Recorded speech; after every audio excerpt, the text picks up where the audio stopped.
G K. Surendranath உங்களை போன்றே ஒரு கதையை எழுதியிருப்பாங்க. மனைவி சண்டையிட்டு அவளுடைய பிறந்த வீட்டுக்கு போயிருக்கா, கணவன் மட்டும் வீட்டுல தனியா இருக்கான். இப்ப மனைவியினுடைய டைரி கிடைக்குது. இந்த டைரியில் கண்டிப்பான முறையில் தன்னை திட்டித்தான் இவள் ஏதாவது எழுதியிருப்பாள்னு மனைவியினுடைய டைரியை எடுத்து படிக்கிறாங்க.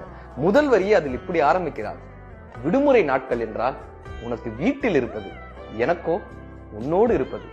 எல்லோரும் வெளியே செல்வதற்காக அழகுபடுத்திக் கொள்வார்கள், நானோ உன்னோடு வரும்போது மட்டும்தான் அழகாகிறேன்.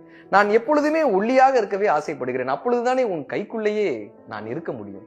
நீ தாமதமாக வீட்டுக்கு வந்தால் நான் உன்னோடு சண்டையிட மாட்டேன். சரியான நேரத்தில் நீ வீட்டுக்கு வந்தால் கூட எனக்கு இத்தகைய அன்பை நீ கொடுப்பதே இல்லை. தாமதமாக வந்து நீ கொடுக்கும் அன்பு அலாதியானது. சமையலறையில் நீ வந்து தொந்தரவு செய்தால் நான் கோபித்துக் கொள்ளவே மாட்டேன். நீ தொந்தரவு செய்யும் அத்தனை நாட்களிலும் சமையலின் ருசி அதிகமாக இருக்கிறது. நானும் உன்னை தொந்தரவு செய்வேன், நீயும் என்னை தொந்தரவு செய்து கொண்டே இருக்க வேண்டும்னு அந்த டைரியில் எழுந்தது. அவனையும் அறியாமல் அவனது கை அலைபேசியில் அவன் மனைவியின் எண்ணை அழுத்தியது.